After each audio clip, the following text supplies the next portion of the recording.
Alors aujourd'hui, nous allons essayer de mieux comprendre l'interprétation que l'on peut donner de la troisième partie du secret que la Vierge Marie a révélé aux enfants le 13 juillet 1917 à Fatima, secret dont j'ai déjà parlé dans la vidéo précédente. Ce secret peut faire peur, il a quelque chose de terrifiant, il est question de catastrophe, de guerre, de martyrs, mais je crois d'abord qu'il faut le lire comme un appel à stimuler la liberté de l'homme, on verra comment, et comme un souffle d'espérance pour l'histoire. Alors, ce secret nous présente d'abord un ange avec une épée de feu à la main.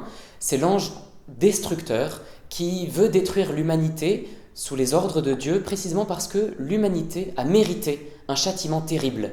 Ce châtiment était mérité par les péchés de l'homme, notamment la rébellion suprême contre Dieu, qui consiste dans les systèmes athées, qui refusent même l'existence de Dieu, systèmes athées qui ont triomphé tout au long du XXe siècle. Oui, l'humanité est pécheresse et elle mérite le châtiment. Voilà peut-être une première chose que l'on peut méditer, nous avons un peu oublié cela dans l'Église aujourd'hui. Oui, l'humanité a mérité un châtiment. Et ce n'est que par la beauté de la Vierge qui arrête le châtiment de l'ange que nous sommes préservés pour un temps de ce châtiment terrible de destruction qui nous menace. Et l'ange nous dit comment échapper à cette destruction. Il dit par 3 fois pénitence, pénitence, pénitence, comme pour signifier qu'il faut une pénitence profonde, une pénitence vraie pour changer le cours de l'histoire, une véritable conversion pour changer le cours de l'histoire et pour éviter la destruction. Et voilà que la scène qui se passe ensuite se déroule dans une ville à moitié détruite et dans une montagne. Le cardinal Ratzinger, dans son explication théologique, dira que la ville est à la fois le lieu de la communion, de la fraternité entre les hommes, mais aussi le lieu des grandes ruptures, des terribles péchés et aussi de la solitude. Et c'est donc un symbole de notre histoire humaine, du monde dans lequel nous vivons. Et voilà que l'Église, le pape, les évêques, les prêtres, les religieux et aussi les laïcs se dirigent vers une grande croix en chêne liège qui se trouve au sommet de cette montagne. Voilà le centre de cette vision. Comment échapper à la destruction ? Eh bien par la pénitence, en allant vers le centre de l'histoire qui est la croix du Seigneur. Et cette vision nous montre l'histoire de l'Église comme un immense chemin de croix parsemé de souffrances avec les souffrances spéciales du clergé et des religieux et des religieuses, mais aussi de tous les laïcs de différentes conditions sociales. C'est un chemin de croix qui monte vers le calvaire, et c'est par ce chemin de croix que l'humanité est sauvée. Le pape, lorsqu'il gravit la montagne, prie pour les cadavres, pour les âmes des cadavres qu'il trouve sur son chemin. On voit tout le rôle de l'Église qui est de prier pour le monde entier, même pour ceux qui le persécutent. Le pape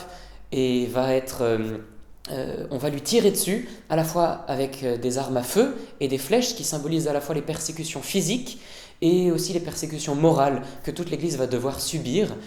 Et le pape va finir par succomber avec ces balles. On a vu dans la vidéo précédente que le pape s'est senti particulièrement rejoint par ce secret lorsqu'il a vécu son attentat le 13 mai 1981, attentat raté sur la place Saint-Pierre à Rome. Qu'est-ce que cela veut dire ? Est-ce que cela veut dire que cette vision s'est trompée, que ce secret est faux ? Et d'ailleurs, qu'est-ce que cela signifie que ce secret n'a été révélé qu'en l'an 2000, alors qu'il parle des systèmes athées du XXe siècle ? Eh bien, tout simplement, cela montre qu'au contraire, la pénitence et la prière peuvent changer le cours des choses. Cette vision ne parle pas d'un futur certain, mais au contraire de ce qui arrive si on ne se convertit pas. Et on peut dire que les souffrances de l'Église entière au XXe siècle, persécutée par les systèmes athées, spécialement le communisme et le nazisme, ont permis à l'attentat d'échouer. Et Jean-Paul II dira bien que c'est une main maternelle qui a dévié le trajet de la balle et qui a évité qu'il meure. Voilà le sens de cette vision. Par la pénitence, par la prière, nous pouvons changer le cours des choses. Voilà pourquoi je vous disais que ce secret est rempli d'espérance. Et alors qu'il n'a été révélé qu'à la fin du XXe siècle et qu'il nous parle du XXe siècle, je crois qu'il nous parle aussi de l'époque que nous avons à vivre, nous, et les persécutions contre l'Église ne sont pas terminées, peut-être même vont-elles augmenter, mais nous connaissons la solution, nous savons comment faire pour transformer les attaques que l'on reçoit en bénédiction, puisque à la fin de cette vision, les anges récupèrent le sang des martyrs et irriguent l'ensemble de l'humanité, répandant sur l'humanité les grâces dont elle a besoin pour parvenir au salut final.